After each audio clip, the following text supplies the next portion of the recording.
বরিশালে প্রান্তিক জনগোষ্ঠীর প্রাথমিক স্বাস্থ্যসেবা নিশ্চিতে কমিউনিটি ক্লিনিকের সেবার মান উন্নয়ন বিষয়ক প্রশিক্ষণ কর্মশালা অনুষ্ঠিত হয়েছে।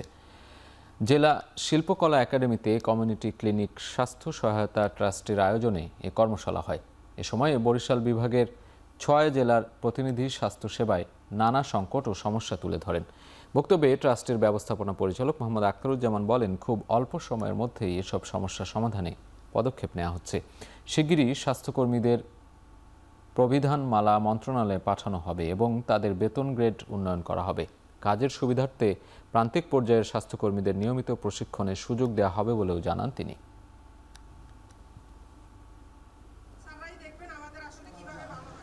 এই জন্যই ব্যবস্থাপনা পরিচালক মহোদয় শহরের প্রতি ওয়ার্ডে একটি প্রাইমারি হেলথ কেয়ার